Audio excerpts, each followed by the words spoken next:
Here we are, day 7, and we're moving forward, looking at a relationship with our spouse on day 7 in Song of Songs. When we see in 2 verse 10 is the young man come to the young bride and says, "Arise, my darling, my beautiful one, and come away with me, for the winter's gone, the spring is here." Some beautiful poetry in 2 verse 10 all the way through 12.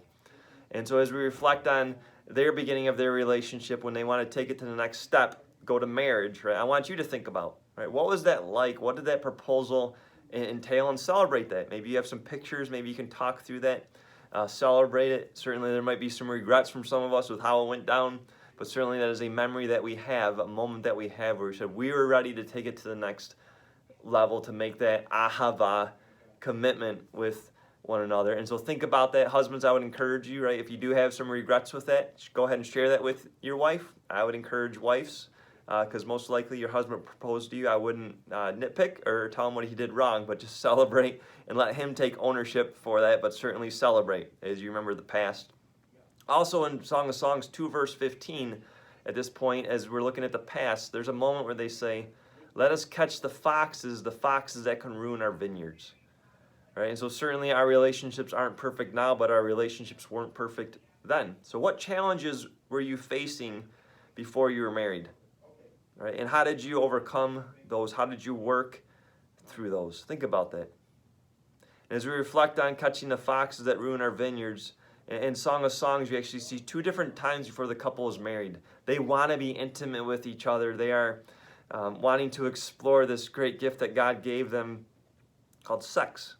But what they say is, do not arouse or awaken ahava until it so desires. And so what they saw is the ahava, the commitment, needed to come first before the acting like a husband and wife.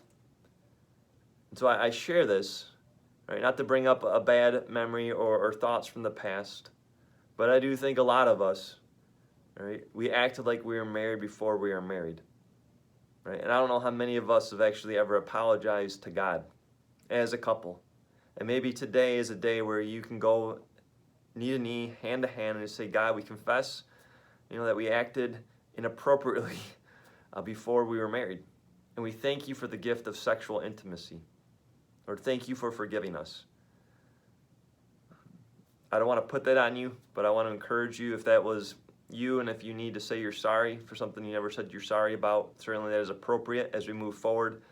But again, today is a day where we get to remember and celebrate the proposal time, and a day where we get to think about what challenges were we facing, but also a day that we get to perhaps, right, say we're sorry, God, for acting like we were married before we were married. And so, day 7, right, this is not for the weak. I'll say that again, this is not for the weak, but there's a healing perhaps that needs to take place today as we celebrate, but also think about those foxes that a lot of us gave into, right? And those foxes, those challenges that certainly we had and we still have today. And so maybe in our prayer time, it's not just a confession of sins, not just thank you for that proposal moment, for that great memory that we have, but God, right, help us continue to catch the foxes, and may this study, this devotion that we're in, help move us forward and give us life today. And so, not for the weak. Enjoy your day. We'll see you tomorrow.